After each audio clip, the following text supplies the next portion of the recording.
Bismillahirrahmanirrahim. Assalamualaikum warahmatullahi wabarakatuh. Apa kabar anak-anak Ustazah?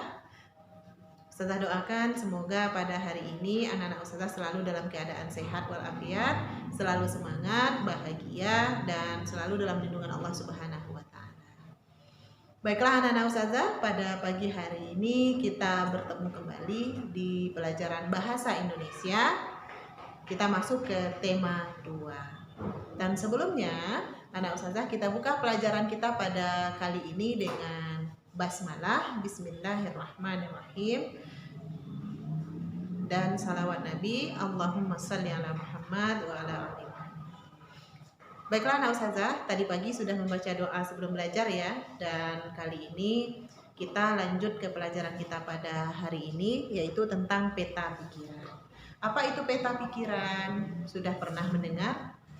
Peta Indonesia mungkin, atau peta Asia Tenggara yang belajar di pelajaran IPS sebelumnya, atau peta Sumatera yang pernah anak Ustazah pelajari. Nah, kalau sekarang pikiran kita ada pemetaannya. Nah, peta pikiran ini gunanya untuk menemukan intisari dari sebuah bacaan dan juga untuk membuat sebuah kesimpulan bacaan, sehingga yang kita baca itu akurat datanya karena kita menggunakan peta pikiran ini. Nah, sebelumnya anak Ustazah kita masuk dulu dengan evaluasi penugasan yang sebelumnya. Apa evaluasinya dari tugas-tugas anak Ustazah? Yang pertama, Ustazah mengucapkan terima kasih yang sebanyak-banyaknya kepada anak Ustazah yang sudah mengumpulkan tugas tepat waktu dan sudah mengerjakan semua tugasnya di rumah. Walaupun ustazahnya tidak hadir secara fisik ke rumah antum, tapi luar biasa anak ustazah mengerjakan tugas dengan sebaik-baiknya. Kemudian yang kedua, ustazah menyampaikan penghargaan kepada anak-anak ustazah yang sudah mengumpulkan tepat waktu dan sudah menjemput kembali tugasnya yang berikutnya. Dan sekarang yang akan ustazah evaluasi yang kedua adalah tentang penulisan. Nah, kemarin anak ustazah sudah ustazah koreksi, sudah ada penilaian di buku latihannya masing-masing. Masalah penulisan. Dalam aturan penulisan latihan kita di sekolah, yang pertama, setiap latihan itu anak ustazah membuat basmalah ya di setiap latihan. Jadi kemudian yang kedua, hari dan tanggal. Ada di sudut sini. Nah, ada hari dan tanggal. Nah, di sini ada hari dan tanggal. Kalau tanggal hari ini Selasa, ya, Selasa 5 Muharram 1442 Hijriah, bertepatan dengan tanggal 25 Agustus 2020. Nah, itu harus ada penulisan hari dan tanggal di buku latihan anak ustazah sebelum memulai. Kemudian yang ketiga, anak ustazah menuliskan latihan halaman berapa yang sudah dikerjakan. Jadi misalnya latihan halaman 1 buku tematik, baru dibuat soalnya, baru dibuat jawabannya. Nah, seperti itu anak ustazah untuk semua mata pelajaran, baik itu bahasa Arab, baik itu PAI, apakah PJOK, SBDP, dan lain-lain. Nah, semuanya yang menggunakan buku latihan dibuat basmalah hari dan tanggal. Kemudian setelah selesai anak ustazah mengerjakan, jangan lupa kita mengerjakan mengawali dengan basmalah karena Allah, maka selanjutnya kita harus bersyukur kepada Allah. Dituliskan alhamdulillah di bagian terakhir dari latihan anak ustazah. Nah, ustazah harapkan untuk pekan ini anak ustazah menuliskan seperti itu ya. Nah, jadi itu evaluasinya. Kemudian yang ketiga evaluasi anak ustazah adalah penulisan. Penulisan ini penting sekali karena masih banyak anak ustazah yang menuliskan huruf kapitalnya itu di tengah-tengah kata. Padahal huruf kapital itu setiap kita menulis huruf kapital harus dituliskan di mana saja. Yang pertama, huruf kapitalnya di awal kalimat.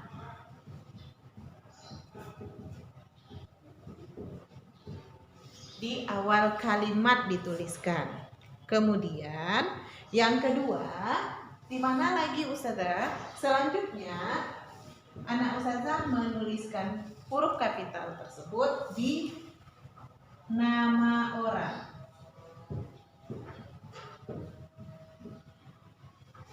nama orang.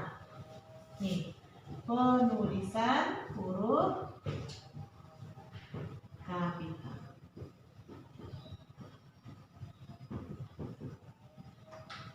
Nah, nama orang, kemudian ada lagi nama jalan.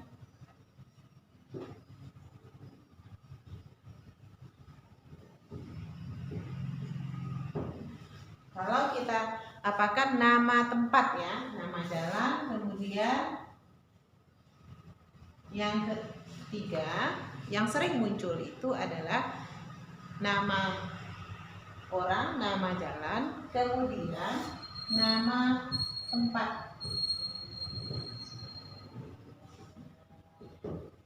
Misalnya nama tempat seperti lapangan kantin itu kan itu bahasa kita. Nah, ternyata namanya adalah lapangan Wirapraja. Maka itu menggunakan huruf kapital, lapangan Wirapraja. Nah, selanjutnya anak ustazah, selain nama tempat, ada lagi huruf kapital yang harus kita perhatikan di setiap penulisan. Baik dia terletak di tengah kalimat, nama orang ini harus ditulis huruf kapital walaupun dia terletak di tengah kalimat.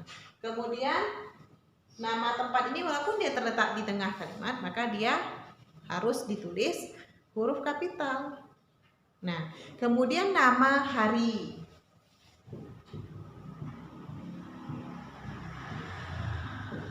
Hari, bulan, ini harus ditulis huruf kapital. Hari Senin, hari Selasa, hari Rabu, R-nya besar, S-nya besar, Selasanya S-nya besar. Nah, itu penulisan huruf kapital. Jangan bercampur. Kalau dia misalnya anak ustazah yang saya temukan banyak sekali mengabaikan penulisan-penulisan ini di huruf kapital. Nah, selanjutnya tulisan, kerapian tulisan, bukan indah. Bukan indah ya anak ustazah. Kalau indah nanti nggak bisa pula dibaca saking indahnya. Bukan ukiran. Nah, tetapi tulisannya rapi. Rapi. Jadi ketika menulis di baris itu rapi. Nah, itu catatan penting yang ustazah pesankan kepada anak-anak ustazah. Oke, baik, selanjutnya anak ustazah kita akan masuk ke peta pikiran. Peta pikiran di sini kita akan belajar bagaimana cara menentukan peta pikiran. Kita harus menjawab, dalam menentukan peta pikiran harus menjawab 6 pertanyaan. Nah, di dalam bacaan harus punya kita pertanyaan. Apa itu? Ketika kita membaca, harus kita tahu apa. Apa? Ini kalimat kata tanya. Kata tanya yang kita gunakan ketika kita menentukan peta pikiran. Ada kata apa. Apa itu untuk benda, bukan untuk manusia. Kalau ada orang di dalam cerita itu, apa itu? Enggak. Tapi kalau binatang iya, benda. Nah, misalnya ketika anak ustazah bertanya, bundanya sedang membawa sayur, pasti bertanya, apa sayur apa itu bunda? Nah, apa kayak apa? Tapi kalau misalnya bunda sedang menggendong adik, gak mungkin kan anak ustazah tanya misalnya, apa itu bunda? Nah, adik, nggak cocok dia. Nah, jadi apa ini kita gunakan untuk benda. Kemudian yang kedua, siapa? Siapa? Kata tanya siapa digunakan menanyakan orang. Siapa saja yang ada di rumahmu, atau siapa saja temanmu, atau siapa nama gurumu, atau siapa ustadz yang mengajar tahfizmu, misalnya seperti itu. Nah, digunakan untuk menanyakan orang.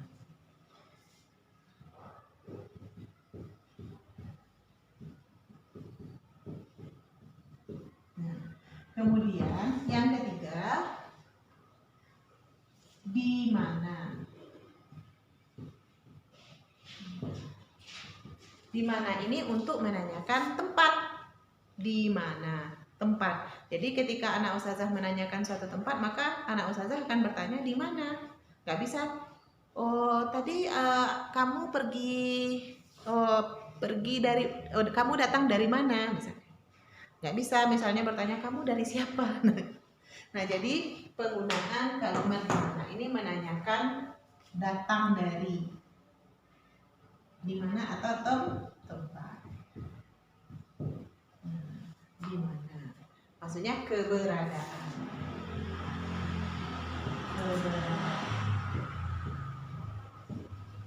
Tempat, menanyakan tempat. Kemudian selanjutnya ketika kita membaca, kita sudah tahu apa itu, apa yang kita baca. Kemudian siapa aja tokohnya. Kemudian di mana tempat kejadiannya. Selanjutnya ada kapan. Kapan ini menanyakan waktu.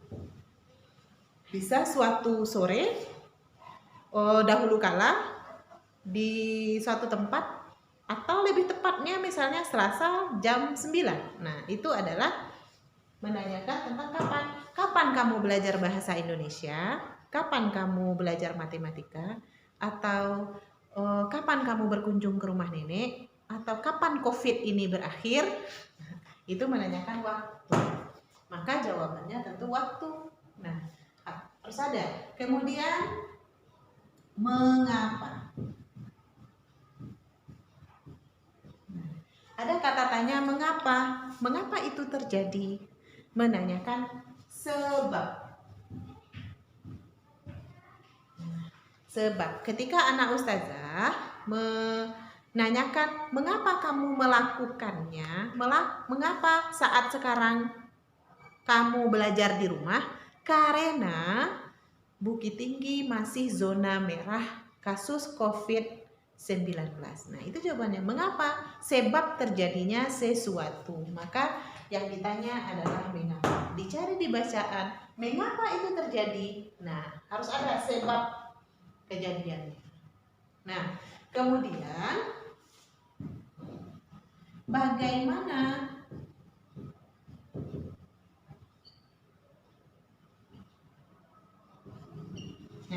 bagaimana itu terjadi? Jadi ini butuh penjelasan. Penjelasan sebab.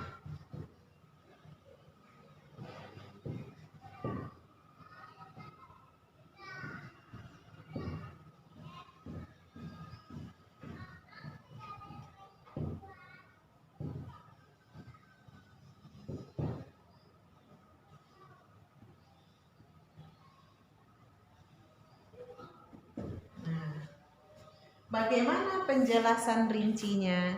Jadi, kenapa ustazah? Bagaimana hal itu bisa terjadi? Nah, itu yang ditanyakan. Jadi, di dalam sebuah cerita itu akan ada pertanyaan, bagaimana itu bisa terjadi? Bagaimana Indonesia ini bisa merdeka? Maka akan dijelaskan bagaimana perjuangan para pahlawan. Butuh pertanyaan bagaimana. Nah, jadi anak ustazah, ada pertanyaan apa, siapa, di mana, kapan, mengapa, dan bagaimana. Nah, dalam ketika anak ustazah membaca, maka diperhatikanlah kelima hal ini agar kita paham dengan sesuatu yang kita baca. Nah, sekarang anak ustazah akan ada latihan kita tentang ini. Bagaimana anak ustazah, ada pertanyaan? Oke, silahkan anak ustazah bertanya langsung ke Ustazah Evi, bisa via Japri atau di grup kelasnya masing-masing. Nah, jadi langsung saja bertanya jika ada hal yang anak ustazah kurang pahami dari cara menentukan peta pikiran. Baik anak ustazah ulangi sekali lagi ya.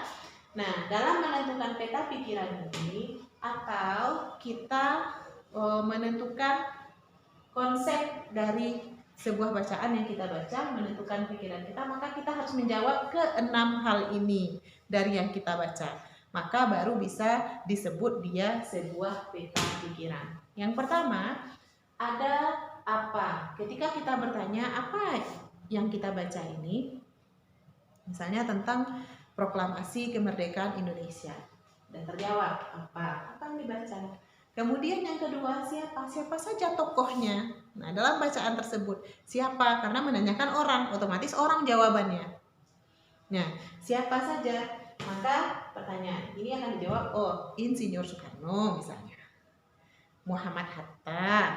Nah, kemudian di mana proklamasi itu dilaksanakan? Terus ada di dalam bacaan tersebut. Nah, kemudian kita jawab, berarti itu tempat yang dimintanya.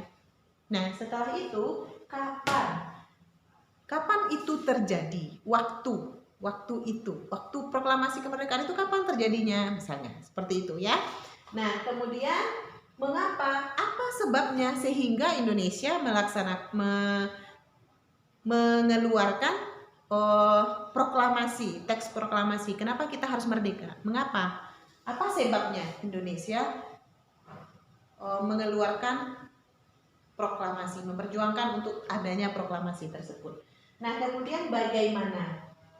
Penjelasan secara rinci, bagaimana proklamasi itu bisa terjadi? Maka agak panjang penjelasannya, dimulai dari perjuangan para pahlawan sampai akhirnya ada peristiwa Rengas Dengklok, kemudian sampai ke merdeka diproklamirkan oleh Insinyur Soekarno dan Muhammad Hatta.